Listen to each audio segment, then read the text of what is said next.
तो फ्रेंड्स सुभद्रा योजनार आसला एसओपी जहाँ आपण मैंने देखिपे जे विधानसभा आसला सुभद्रा योजना एसओपी गृह रे एसओपी घोषणा कले मुख्यमंत्री काली कैबिनेट रे एसओपी पारित होइतिबा कहिले 21 रु 60 वर्षर महिला को मिलिबो सुभद्रा सहायता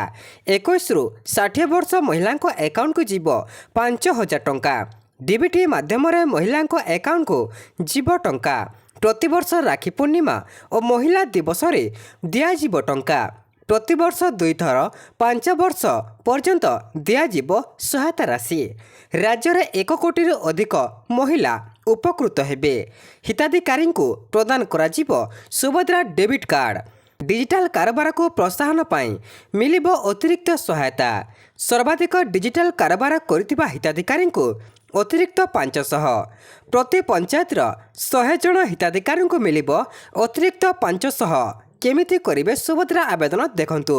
सुभद्रा योजना पाई किभली आवेदन करि परिबे कहिले सरकार तो कौन रही अंगनवाड़ी केन्द्र ब्लॉक कार्यालय रे आवेदन करि परिबे ता सहित मो सेवा केन्द्र जनसेवा केन्द्र रे मध्य आवेदन करि परिबे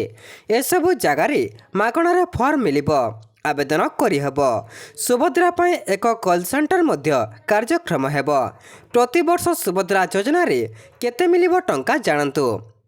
प्रतिवर्ष 2टी किस्ती रे टंका प्रदान करिवे सरकार महिला को 2 थर 10,000 टंका मिलिबो राखी पूर्णिमा रे 5,000 महिला दिवस रे 5,000 मिलिबो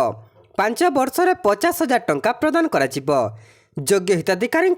बैंक अकाउंट को टंका जीवो केउ माने सुभद्रा योजनार सहायता पाइबे जानतु आर्थिक स्वच्छल वर्गर महिला पाइबेनी सुभद्रा योजनार सहायता सरकारी चाकरी करुथुबा महिला पाइबेनी सुभद्रा योजनार सहायता आयकर प्रदान करुथुबा महिला मध्य सुविधा पाइबेनी अन्य सरकारी योजना रे सहायता पाउथिले मिलिबोनी टंका